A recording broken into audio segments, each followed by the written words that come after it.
Comenzamos la sesión 29ª de nuestro curso sobre el misterio de la Iglesia, iniciando el capítulo en torno al Vaticano II. En el nombre del Padre, del Hijo y del Espíritu Santo. Amén. Sancta María sede sapientiae, ora pro nobis.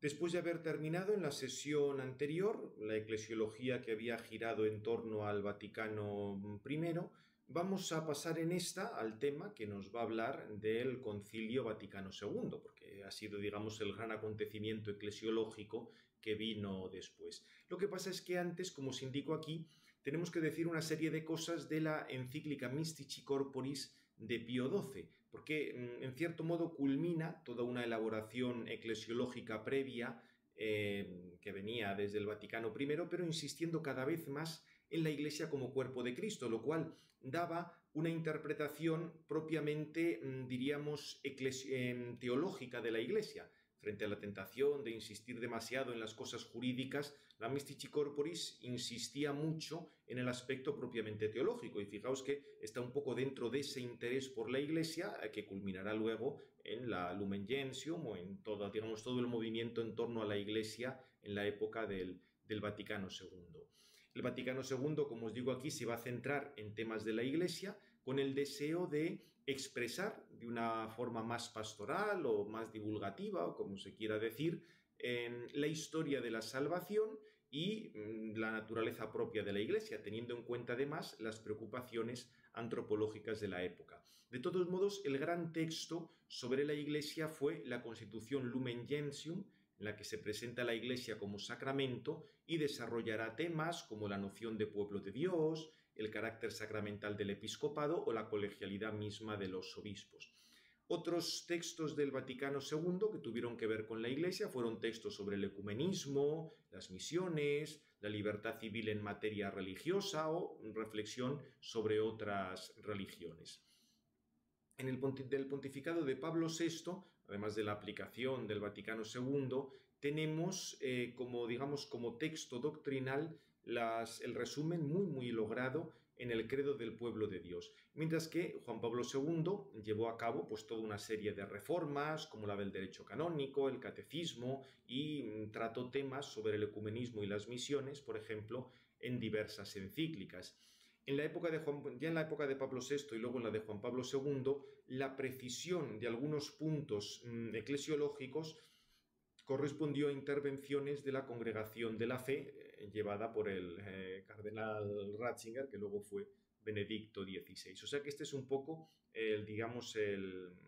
la estructura de este capítulo.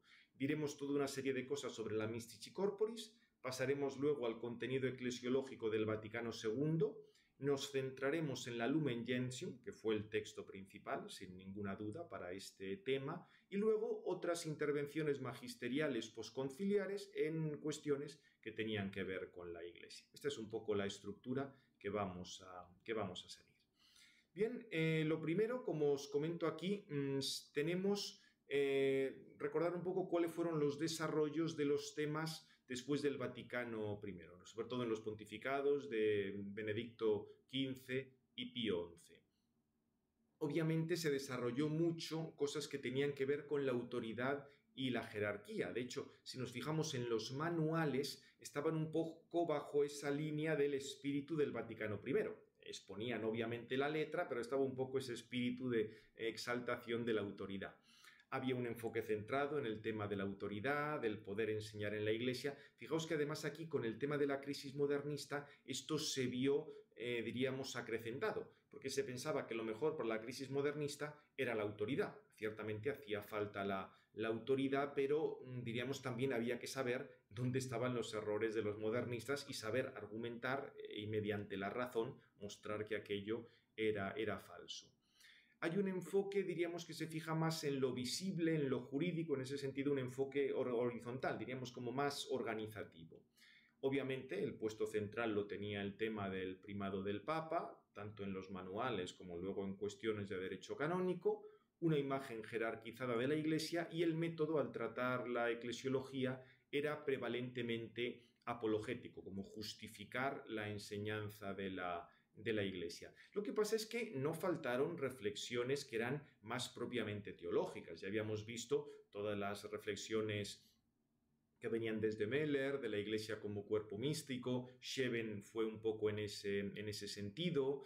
El mismo Colegio Romano también se trataban estas cosas. O sea, hubo como ese interés de quedarse no solo en lo organizativo, en lo exterior, diríamos, en lo que tenía que ver con la autoridad, sino ver la Iglesia como un organismo vivo, pero un poco sus raíces más sobrenaturales, las relaciones pues entre el magisterio de la Iglesia y el mismo sacramento del orden. Se va a distinguir mucho entre cuerpo docente y cuerpo discente, los que enseñan y los que aprenden, pero también van a recordar que en realidad ante Dios todos tenemos que aprender. Todos recibimos la fe del mismo Dios y es siempre Dios el que mueve a todos, pastores y fieles, a confesar la fe. O sea que estos temas, ya digo, no se quedaron muchas veces las discusiones en cosas meramente canónicas o meramente organizativas o en la autoridad, sino que también hubo bastantes personas que quisieron profundizar un poco en diríamos, en los aspectos más teológicos de la Iglesia.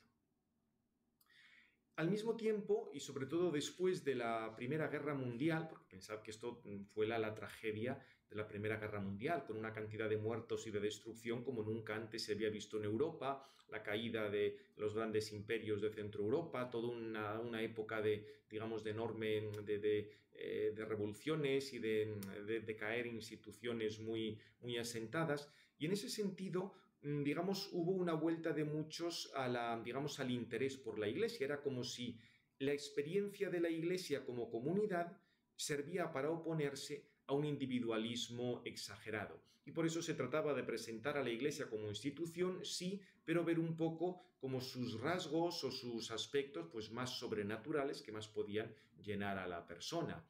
Esto, yo digo, pongo aquí una serie de motivos tomados de la obra del padre Antón, tenéis en la bibliografía. Estaba el despertar del sentido comunitario tras la Primera Guerra Mundial, unido a cierta reacción contra lo jurídico, porque conforme avanzaba el tiempo, diríamos como si esa insistencia tanto en lo jerárquico o en lo jurídico creara cierta distancia o cierto rechazo. Por eso un sentido, diríamos, comunitario, obviamente lo jurídico es comunitario, pero más un poco de la relación entre unos y otros. Una espiritualidad cristocéntrica y eucarística, que esto iba muy bien en la línea del cuerpo místico, una mayor actividad del laicado, en obras apostólicas, la acción católica, y de ahí el interés en formarse, mayor interés por la liturgia, del conocimiento de las fuentes litúrgicas, el mejor conocimiento de los ritos, la renovación de los estudios bíblicos o el movimiento ecuménico. Todo esto son cosas que se fueron dando con mucha fuerza después de la Primera Guerra Mundial. Y por eso en los manuales se tendía a incorporar un estudio dogmático de la Iglesia. No simplemente una cuestión apologética para demostrar que la Iglesia de Cristo es la verdadera y todo esto, sino profundizar digamos, en el artículo de fe que es creo en la Iglesia. ¿Eso qué quiere decir? Y esto es lo que favoreció ver la Iglesia como ese cuerpo místico, o sea, como la unión de cada uno de los fieles con Cristo, con una serie de medios que Cristo nos ha dejado, etc. Y aquí entrarán pues toda una serie de dimensiones, dimensión sacramental, dimensión escatológica, las estructuras jerárquicas, el papel de la Virgen María, las misiones, o sea, multitud de cosas. Ya, digamos, por dar alguna pincelada, el pontificado de Benedicto XV, ahí fue muy notable la encíclica Spiritus Paraclitus, insistiendo en los estudios bíblicos. El tema del Código de Derecho Canónico, aunque había sido preparado bajo San Pío X, fue promulgado por Benedicto XV, que sustituía al Corpus Juris Canonici. Fijaos que esto no dejaba de ser una cosa ambigua, porque si bien facilitaba mucho, ya no había que consultar toda una serie de fuentes que venía desde la antigüedad, no dejaba de ser un poco el espíritu de estos códigos napoleónicos donde el legislador establece sin más lo que es la ley. No quedaba claro, sí, desde luego se afirmaba, pero no daba tanto la impresión como lo daba toda aquella colección de documentos, pues que había un entronque con la tradición. Parecía que el Papa había puesto estos cánones como podía haber puesto los contrarios. Ya digo, evidentemente no era así, pero el tema de un código unitario, así digamos, de ideas claras y distintas, no dejaba de ser ambiguo, un poco visto el conjunto de la estructura de la Iglesia. Pero, ya digo, para muchos supuso una facilidad porque lo tenían todo en un único libro y no había que estar buscando otras cosas. Se valoró mucho todo lo referente a la acción católica como una manera de restaurar el orden social y, digamos, cristianizar más la sociedad. Por eso vais a tener tanto textos que hablan de la Iglesia como sociedad perfecta y el papel de la Iglesia dentro de la sociedad, y desde un punto de vista más teológico, la Iglesia como cuerpo místico de Cristo. También se solucionó en aquella época la cuestión romana mediante los pactos lateranenses con el Estado italiano, en el cual la Santa Sede tuvo de nuevo una soberanía muy limitada, muy limitadita, lo que sería el espacio de la Ciudad del Vaticano, con lo cual el Papa de iure y de facto volvía a ser soberano temporal, con las ventajas, pero también el problema con los múltiples inconvenientes que eso suponía para la Iglesia. En aquella época además recibió una compensación económica, todo iba bien, pero pensad posteriormente toda la cantidad de líos y escándalos a que ha dado lugar tener un banco propio como el Banco Vaticano, porque ya sabéis que todos estos pequeños estados pues siempre hay una tentación muy grande de que funcionen como lavaderas de dinero. Bueno, ya digo, esto son cosas que pasaron después, no en aquella época, pero el ser soberano temporal tiene la ventaja de la independencia, pero tiene el inconveniente de que hay toda una serie de servidumbres y de problemas que da organizar un Estado, por muy pequeño que fuera. Pero dejando aparte eso, vamos a entrar ya en este gran documento, el gran documento eclesiológico previo a la Lumen Gentium, que fue la Mystici Corporis. Aquí os comento que antes de la Mystici Corporis pues ya había textos que lo habían tratado, como la Satis Cognitum, lo habíamos visto, y la Mystici Corporis en cierto modo quería poner un poco de orden en medio de todas estas reflexiones sobre la Iglesia como cuerpo místico, porque algunos, llevando el misticismo fuera de sitio, habían visto casi la unión del cristiano con Cristo cabeza, como si esto fuera un monofisismo eclesiológico o un panteísmo eclesiológico, como si nos disolviéramos en la Iglesia. Digamos, se entendían a veces expresiones románticas o del ámbito de la exhortación o la retórica como si fueran explicaciones objetivas sobre la Iglesia, y por esto, diríamos, en el 1942 Pío XII quiso poner un poco de orden en esto. Básicamente había toda una serie de interpretaciones sobre la Iglesia como cuerpo místico.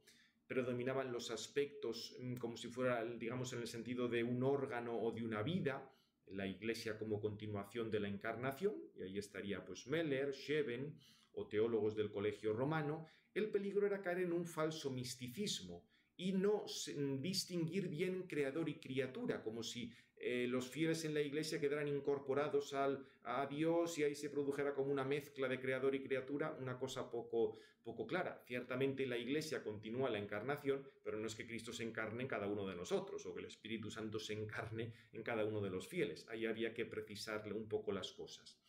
Estaba también interpretaciones de tipo más personalista, donde se acentuaba la relación interpersonal entre Cristo y los fieles, con todo el tema pues, de las virtudes infusas y la relación interpersonal entre unos miembros y otros. Y aquí estaría pues, las obras de Guardini o de Adam, con la tendencia a superar el individualismo. O sea, este otro aspecto también estaba presente. Por supuesto, se mantenía la interpretación agustiniana de la Iglesia como Cristo total, la Iglesia con todos los justos desde Abel, con el peligro, digamos, el peligro aquí era disociar la Iglesia institución de esos aspectos más espirituales. O sea, como veis, cada una de estas tendencias decían cosas que eran muy interesantes, pero había un poco que coordinarlas todas.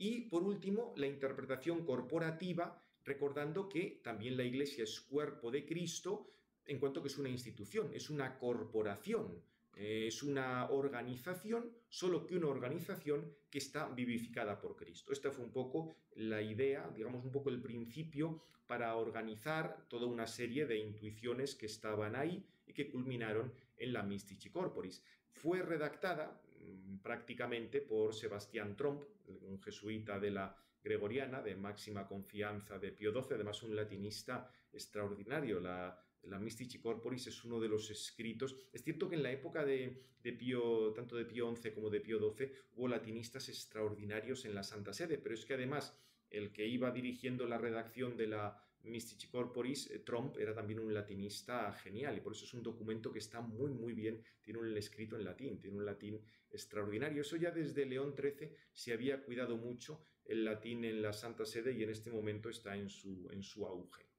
¿Qué es lo que nos dice la Mystici Corporis? Pues primero, previene tanto como un racionalismo o naturalismo, que se quedaría en la Iglesia solo como una organización social, y contra un falso misticismo que eliminaría la diferencia entre creador y criatura. Fijaos cómo lo dice.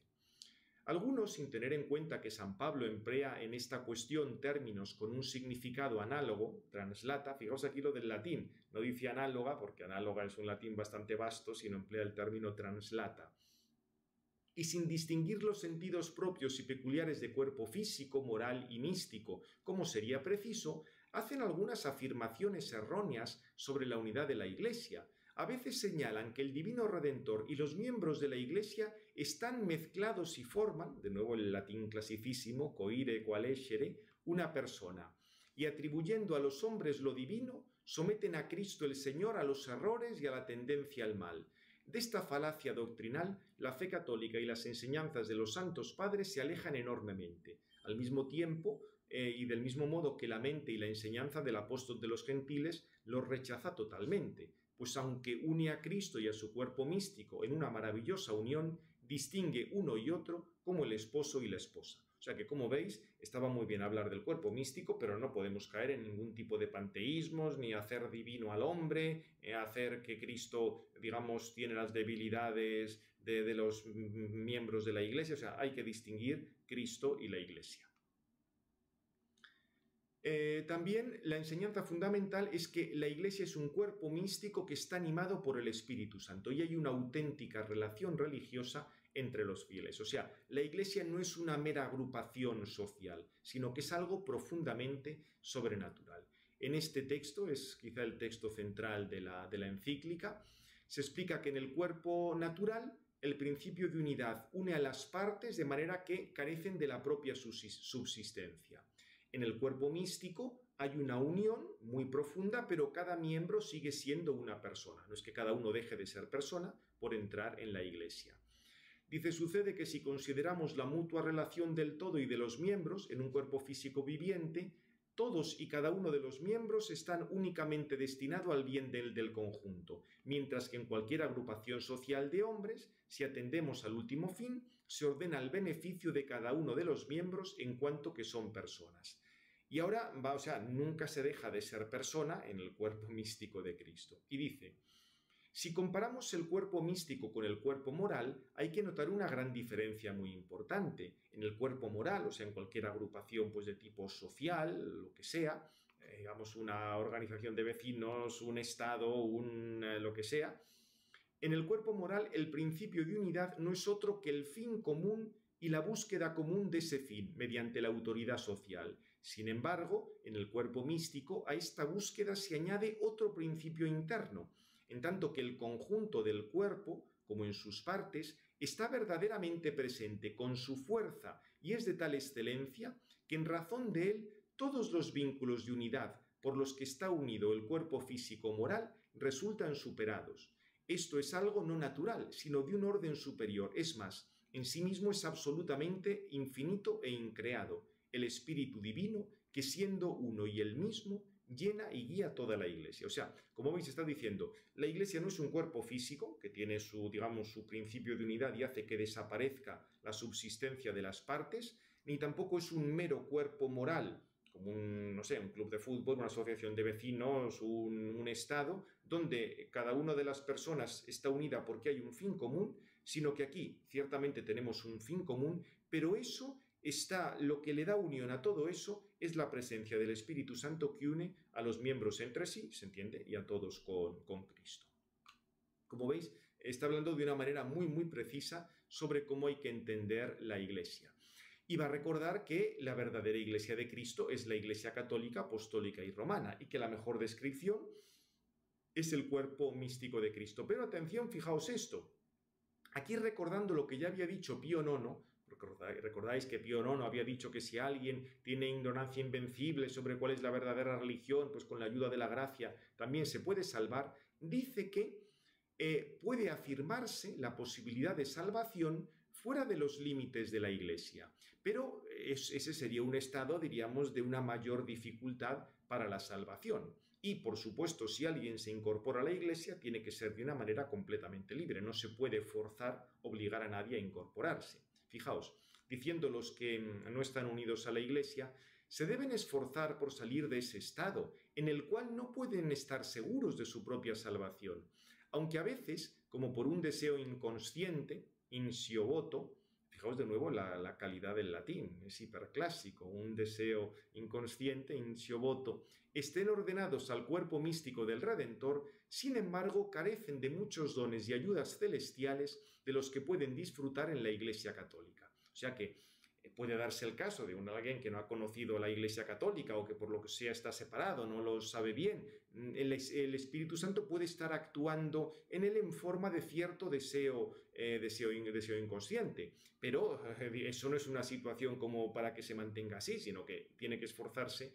en salir de esa situación. Sobre esto volverá más adelante otro texto de la época de Pío XII. Pero recuerda, si alguno de los no creyentes es obligado a entrar en el edificio de la Iglesia, acercarse al altar y recibir los sacramentos, ciertamente no por ello se convierten en verdaderos fieles, pues la fe, sin la que no es posible agradar a Dios, debe ser un obsequio libérrimo del entendimiento y la voluntad. O sea, hay que procurar pues, que las personas se acerquen a Cristo, se acerquen a la Iglesia, pero tiene que ser algo libre. Si es algo forzoso, ahí ya no tenemos esa unión con la Iglesia. Bien, respecto a otras cuestiones acerca de la Iglesia, la más notable, o sea, el texto más, y merece la pena leer, toda la Mystici Corporis, tiene intuiciones y afirmaciones muy interesantes sobre la naturaleza más teológica de la Iglesia. Se volvió a insistir en el tema de ese axioma extra ecclesiam nulla salus. Ciertamente la Iglesia es necesaria para la salvación, pero es posible que algunas personas, pues porque no han tenido el conocimiento de Cristo, por lo que sea, tenga alguna vinculación misteriosa con la Iglesia, aunque no estén incorporadas a ella de manera formal.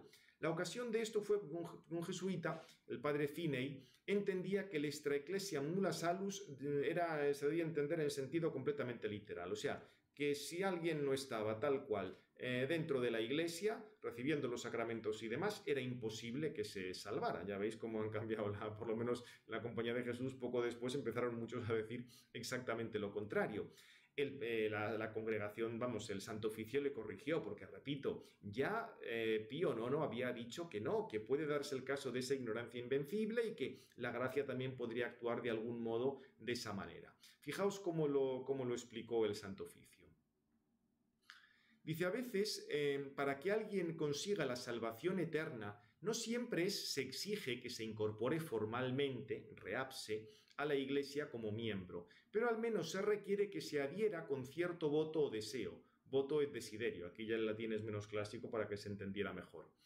No es preciso que este deseo sea explícito, como sucede en los catecúmenos, sino que donde el hombre sufre ignorancia invencible, Dios también acepta ese deseo implícito, denominado de esta manera porque se contiene en esa buena disposición del alma por la que el hombre quiere conformar su voluntad a Dios. Más adelante se entiende que esto tiene que ser siempre por ayuda de la gracia. Dice, con estas palabras se rechaza tanto a aquellos que excluyen de la salvación eterna a todos los que se adhieren con el deseo implícito a la Iglesia, como aquellos que dicen falsamente que los hombres igualmente se pueden salvar en cualquier religión. Claro, porque fijaos que, si se salva a alguien que está en esa ignorancia invencible o por ese deseo implícito y la gracia y lo que sea, no se está salvando por pertenecer a otra religión, sino a pesar de pertenecer a otra religión. O sea, la pertenencia a la Iglesia te da los medios para que esa unión con Dios se establezca y se afirme. Y tampoco hay que pensar que cualquier deseo de entrar en la Iglesia valga para que el hombre se salve. Se requiere que el deseo por el que uno se ordena a la Iglesia esté informado de caridad perfecta. Ni tampoco el deseo implícito puede tener efecto si el hombre no tiene fe sobrenatural. O sea, ahí ya Santo Tomás había hablado del tema de la fe implícita, lo trataremos con detalle en la parte sistemática, pero como veis, de nuevo, son textos muy precisos que van en línea con lo que ya había dicho Pío IX y que serán repetidos prácticamente con otra terminología, pero con el mismo contenido en la Lumen Gentium, cuando hable de la necesidad de estar en la Iglesia y cómo hay que entenderlo en orden a la salvación. También, por último, respecto a Pío XII, es interesante que en la Humane Generis, esta encíclica que sacó frente a algunas desviaciones que estaban volviendo como restos del modernismo, tuvo un párrafo acerca de lo que se llamaba magisterio ordinario. Recordáis que en Pío IX había dicho que, digamos, los teólogos no tenían que quedarse solo en los dogmas, sino que también había otras intervenciones del magisterio que Pío IX hacía referencia sobre todo a esa tradición que venía pues, de las escuelas o de cosas que habían ido diciendo los romanos pontífices. Pío XII lo vuelve a insistir. Dice, ni se debe pensar que lo que se propone en las encíclicas no pide por sí mismo el asentimiento, ya que en ellas los pontífices no ejercen la suprema potestad de su magisterio. Dice claramente, en las encíclicas no es que habitualmente sea un conjunto de dogmas, sí, se cita dogmas que ya existen, pero no son nuevas definiciones dogmáticas. Dice, ese contenido se enseña como magisterio ordinario, sobre el que vale, quien a vosotros os escucha, a mí me escucha. Y la mayor parte de lo que se propone e inculca en las encíclicas ya pertenecía a la doctrina católica por otros motivos. Si los sumos pontífices en sus escritos establecen una sentencia, atención a la palabra, sentencia, es la misma que veremos luego en la Lumen Gentium, lo leemos y ahora os lo explico. Establecen una sentencia sobre algo hasta entonces controvertido, es claro a todos que esa cuestión, según la mente y la voluntad de los mismos pontífices, no puede considerarse de libre discusión entre los teólogos. Atención que sentencia es el resultado de un proceso, de una deliberación y se toma una decisión que cierra una controversia. O sea, una sentencia no es que un papa dice cualquier cosa sobre cualquier tema cuando se le ocurre. Eso no es una sentencia. Sentencia es que se ha discutido una cuestión, que ha habido diversas opiniones muy contrastantes y que el Papa ha establecido una sentencia, un resultado, una resolución y debe ser aceptada, aunque no sea todavía definitiva. O sea, evidentemente, si no es el ejercicio del magisterio definitivo, todavía es algo prudencial, porque no es que haya quedado todo, o sea, ni es un nuevo dogma, ni es una sentencia a la cual ya haya que prestar asentimiento absoluto. No deja de ser algo un poco provisional, pero requiere por lo menos que públicamente eso no se impugne. Sobre esto ya posteriormente la Congregación de la Fe, ya después del Vaticano II, tendrá que precisar cosas, pero esta idea de un asentimiento de entendimiento y voluntad, de la que luego hablará Lumen Gentium 25, la tenéis también en este texto de Pío XII. Bien, esto respecto a cuestiones sobre el mismo magisterio que forman parte de la misión de la Iglesia. Pues vamos a pasar ya a decir algunas cuestiones sobre el Vaticano II y hablar un poco del contenido eclesiológico. Vamos a centrarnos en lo que queda de esta sesión un poco en las cuestiones, diríamos, preliminares. Ante todo, la metodología teológica del Vaticano II. Fijaos que las novedades conciliares sobre la Iglesia se produjeron más respecto a formas de expresión y categorías conceptuales que en cuestión de contenido. Muchos problemas después vinieron, digamos, con la cuestión de si esas perspectivas habían sido las más adecuadas o no ante las dificultades que se presentaron. O sea, porque, digamos, se trataba un poco de reflejar la vida de la Iglesia, emplear en un lenguaje más pastoral, como ahora comentaremos, y hubo cosas que no se trataron, obviamente. Era hacer una cosa pues más bien de tipo genérico y presentar la verdad acerca de la Iglesia de una manera más accesible y menos técnica. Que el tema de la Iglesia iba a ser lo que uniera el Vaticano, digamos, las intervenciones del Vaticano II, era algo bastante claro, porque muchos veían que el Vaticano II estaba un poco en la línea del Vaticano I, había hablado del Papa, pues no han hablado ni de los obispos ni de otras cosas de la Iglesia, tenemos que, diríamos, completar eso, hablar también de otros aspectos de la Iglesia. Pablo VI, de hecho, por así decir, sintetizaba la aportación del concilio entre hablar de la Iglesia ad intra, hablar cosas de la estructura de la Iglesia, y Ecclesia Dextra, relación de la Iglesia con el mundo. De hecho, los 4 objetivos que fijó Pablo VI fueron hablar de la noción de Iglesia, la renovación interior de la Iglesia, la unidad de los cristianos y el diálogo con el mundo contemporáneo. Todo, como veis, tenía una perspectiva eclesial. Digamos, el carácter del concilio siempre era propiamente teológico, pero es cierto que existió el riesgo de este cierto paneclesiologismo, como centrar todo en la Iglesia, cuando quizá por lo menos hubiera sido más urgente tratar la cuestión misma de Dios. Esto es muy interesante porque un obispo alemán, Buchberger, que era el que se había ocupado de hacer una de las ediciones, la primera, del Lexicon für Theologie und Kirche, era obispo alemán, ya era muy mayor, no le iba a dar tiempo a participar en el Vaticano II. Cuando estaban reunidos los obispos alemanes en Fulda, estaban tratando pues de qué cosa tenemos que hablar en el concilio, decían pues de tal cosa de la Iglesia, de tal otra, y este les dijo, no tenéis que hablar de la Iglesia, tenéis que hablar sobre todo de Dios, porque el gran problema es si Dios pinta algo en la sociedad o no. Esta anécdota la comenta Ratzinger en un discurso que tuvo en torno a la Lumen Gentium y es muy profundo. Como si dijéramos, Buchberger se daba cuenta, sí, queremos continuar el Vaticano I, pero no nos olvidemos de la Dei Filius, que es la que hablaba del misterio de Dios, que Dios no se confunde con el mundo, que Dios es el creador, que el hombre tiene que volverse a Dios. Sí, la Iglesia está muy bien, pero el problema es el otro. Creo que la historia le ha dado la razón. Está muy bien hablar de la Iglesia, pero si no hay fe en Dios, si no se cree en Dios, todo lo que digamos de la Iglesia pues acaba disuelto en convertir la Iglesia en una sociedad pues adecuada para las modas de la época, etc. O sea que es cierto que era preciso hablar de la Iglesia, pero hubiera sido también oportuno añadir cosas, o sea, como si lo que estaba pidiendo este obispo era que hubiera habido una nueva Dei Filius recordando el misterio de Dios. Por supuesto que en la Gaudium et Spes salen algunas cosas, pero haber dado como una centralidad más propiamente teológica a lo que se estaba diciendo acerca de la Iglesia, que repito, no es que no dejara de ser teológico, pero no era lo que más se estaba acentuando.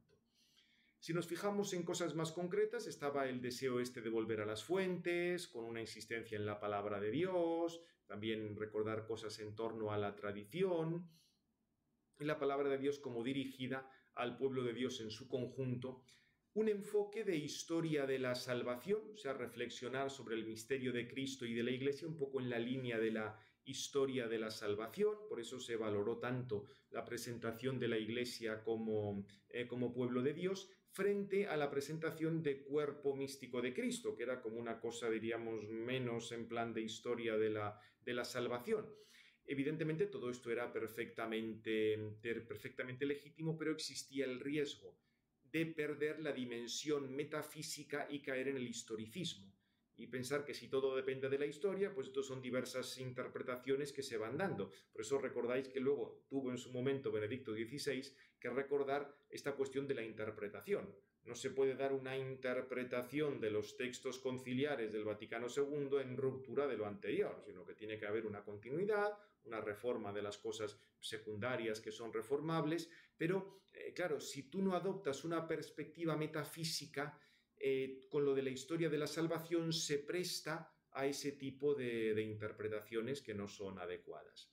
Por otra parte, el punto de partida era la Iglesia como misterio, la Iglesia como sacramento, la Iglesia la acción donde se revela la acción de Dios y que nos da acceso a la salvación. Por eso es lógico, ya veremos, que la Lumen Gentium va a partir de la Iglesia de la Trinidad, del envío de Cristo, etc. Por supuesto que también estará el aspecto visible e institucional, porque la Iglesia tiene que ser un signo para los hombres, pero el punto de partida está en los aspectos más teológicos. Y luego también estaba el aspecto del carácter pastoral de los textos. Lo que pasa es que se decía mucho que los textos tenían un carácter pastoral, pero nunca se precisó en qué consistía ese carácter pastoral de los textos. Es llamativo, porque claro, pensad que el Vaticano II tiene una amplitud en cuanto a sus textos mayor que cualquier otro concilio. En la edición de Conciliorum Ecumenicorum Decreta se puede ver el porcentaje de textos de cada concilio. El del Vaticano II es casi el 40% de todo el libro. Antes eran textos muchísimo más pequeñitos, más condensados. Aquí eran textos muchísimo más amplios, un poco por ese carácter pastoral y descriptivo, pero es que en ningún momento se precisó exactamente en qué consistía eso. De hecho, fijaos esta declaración de la Comisión Doctrinal. Teniendo en cuenta la práctica conciliar y el fin pastoral del presente concilio, este Santo Sínodo precisa que en la Iglesia solamente han de mantenerse como materias de fe o costumbres aquellas que él, el concilio, declare manifiestamente como tales.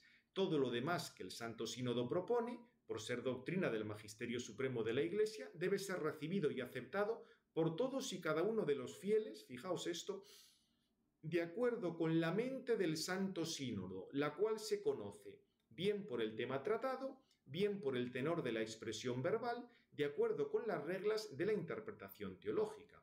Como veis, esto no dejaba de ser algo enormemente ambiguo, porque diríamos, si nos fijamos expresiones concretas, realmente lo que determina el concilio, por ejemplo, la expresión el Santo Sínodo enseña que, se aplica para decir que el episcopado es sacramento. Bien, pero en otras veces no se emplea esa terminología, ni se dice claramente una sentencia para, por así decir, cerrar una controversia. Son más bien, pues sí, enseñanzas, como se puede dar una catequesis o como se enseña a los fieles una determinada materia. O sea que siempre estuvo esa dificultad de, digamos, cómo poner el grado de, cómo entender un poco el grado magisterial que tenía el Vaticano II. Aquí habla pues, de que hay que fijarse en qué tema se trata, qué expresión se emplea, según las reglas básicas de la interpretación teológica. El peligro, y esto ya lo recordó Ratzinger, era ver el Vaticano II como un superdogma que tenía que sustituir todo lo anterior, como sería una interpretación rupturista que obviamente era incompatible con la noción católica de Iglesia. Por eso, diríamos, el carácter pastoral se tiene que ver como una explicación sencilla del misterio de la Iglesia, pues atendiendo una serie de circunstancias, digamos, desarrollar presentaciones anteriores, etc. O sea que, fijaos que es que el peligro, a mi modo de ver, estaba en leer, en cierto modo, lo que se llama el espíritu del Vaticano II, ver, esto es un nuevo texto, que es una ruptura con todo lo anterior, en el fondo era hijo del espíritu del Vaticano I, porque acordaos, el espíritu del Vaticano I era aquí, en la autoridad está la solución de todo. Si ahora resulta que la autoridad, que es el concilio o el Papa, dice que hay que presentar la Iglesia de esta manera, todo lo anterior no sirve para nada. Claro, era ridículo, pero fijaos, es un poco ese planteamiento, no el hecho de que estamos en una tradición que viene de la Escritura, dentro de la cual, por supuesto, está la autoridad, sino que si la autoridad ahora quiere quitar todo lo anterior, pues se quita y aquí no pasa nada.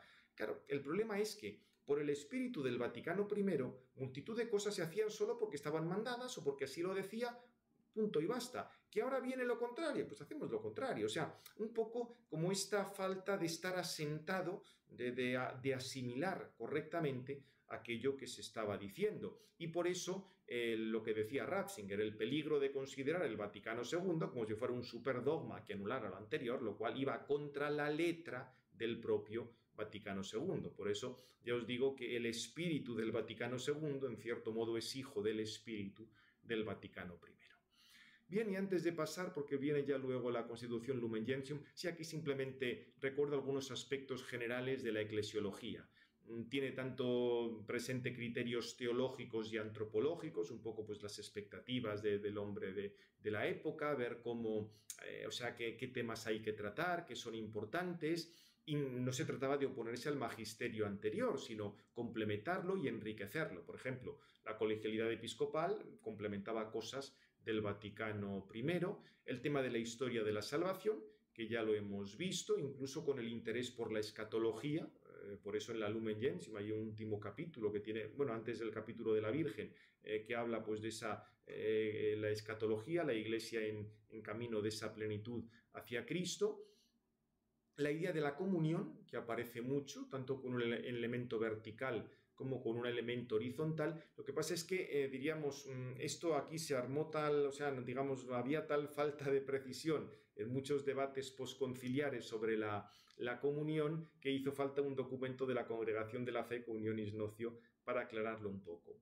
Estaban, por supuesto, los deseos ecuménicos, ya desde Juan XXIII, luego Pablo VI, y en la presentación de algunos temas se trató de explicar de tal modo que cristianos que no eran católicos lo pudieran comprender mejor, evitando pues equívocos o acusaciones mutuas, y por último aspectos misionales. Diríamos renovar un poco el carácter misional de la Iglesia. Aquí el problema es que, lo que os comentaba antes, como el gran problema de fondo en la sociedad era la crisis de la noción de Dios, tú puedes hablar mucho de misión, pero si no hay una fe profunda y arraigada, al final las misiones se convierten pues, en una colaboración social, no en un transmitir la verdad de fe de Cristo, que es lo que realmente nos hace libres, o queda pues simplemente eso, como una liberación de tipo puramente humano, como sucedió con la teología de la liberación. O sea que, como veis, muchas de estas iniciativas y deseos del concilio, la situación, la falta de fe o